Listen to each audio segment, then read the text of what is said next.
दोस्तों, एक माँ के जीवन में इतनी परेशानियाँ, इतनी कठिनाइयाँ, जो बेटा कभी माँ माँ कहते थकता नहीं था, आज वही बेटा अनुपमा के चरित्र पर उंगली उठा रहा है। हाँ दोस्तों, तो मैं बात कर रही हूँ प्रेम की।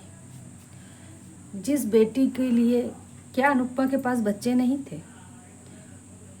उसके 2 बेटे थे, 1 बेटी थी। फिर भी अनुज के कहने पे उन्होंने बेटी को लिया और उसके हर परिस्थिति में उसकी सेवा की, बर्दाश्त किया, सब कुछ किया। अनुज के ना रहने पे उन्होंने उसकी केयर की, शादी की, सब कुछ किया। आज वही बेटी माँ के खिलाफ खड़ी हो गई। क्या ज़माना आ चुका है, कैसे लोग हैं।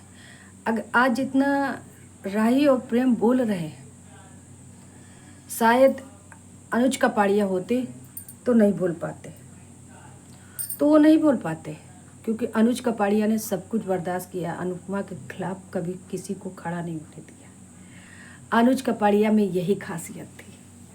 और अनुज कपाड़िया अनुपमा को इतना लाइक करते थे, इतना पसंद करते थे कि अनुपमा का हर दुख दर्द जीवन का वो अनुपमा तक पहुंचने ही नहीं देते थे। और आज अगर अनुज कपाड़िया होते तो ये अनुपमा के जीवन में इतना संघर्ष नहीं होता। जिस हिसाब से प्रेम बोल रहे हैं, उस हिसाब से प्रेम बोल नहीं पाते। और जब दिग्विजय जी ने अनुपमा का सपोर्ट लिया कि उसके चरित्र पर उंगली मत उठाइए, उसको गलत मत कहिए, तो जब प्रेम ने इतना सब कुछ गलत बोला, तब दिग्विजय जी ने हाथ उठाया। उन्होंने गलत पे हाथ नहीं उठाया, तब उन्होंने हाथ उठाया। और उसका निष्कर्ष क्या निकला? उसका निष्कर्ष यही निकला कि दिग्विजय जी बुरे हो गए और अनुपमा बुरी हो गई।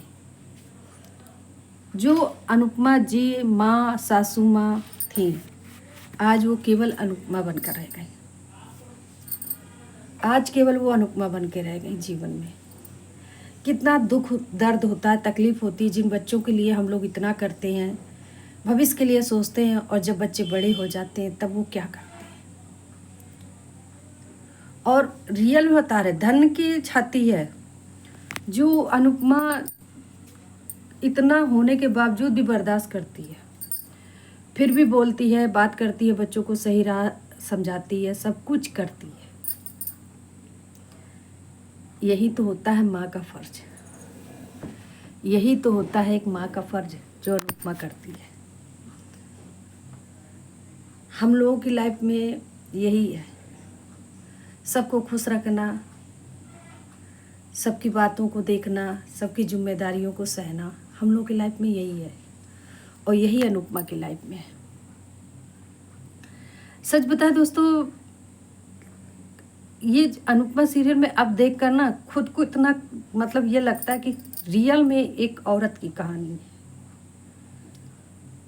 मतलब इंसान हो या परिवार हो, वो औरत को इस कदर मतलब इंसान को तोड़ना चाहता है कि किस हद तक मैं इसको गिरा पाऊँ। आज वही अनुपमा के साथ हो रहा है।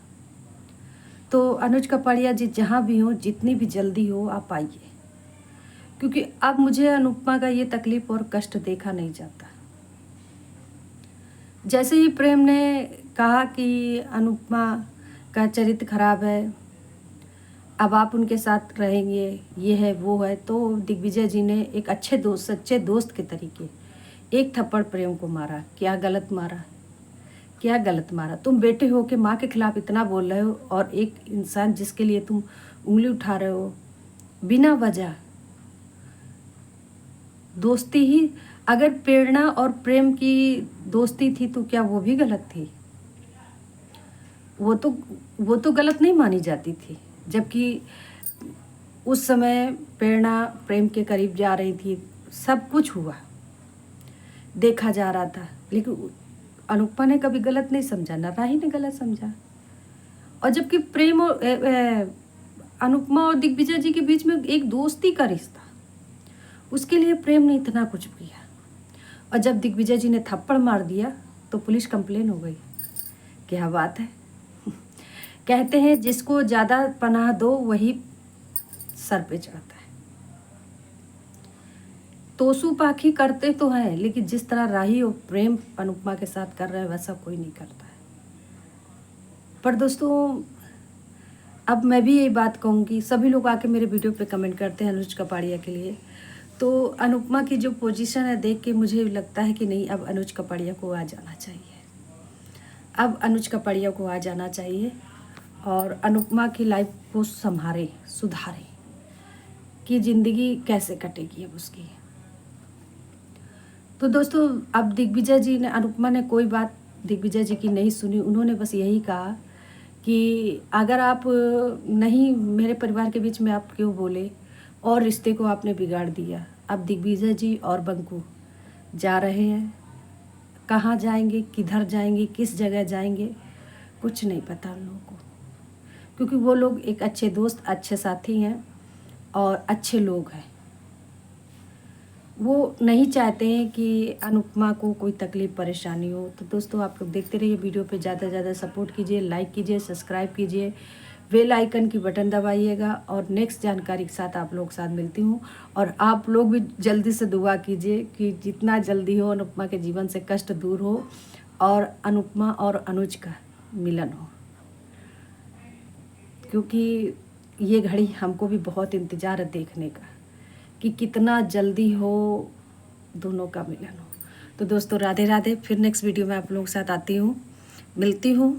तब तक के लिए थैंक यू सो मच दोस्तों।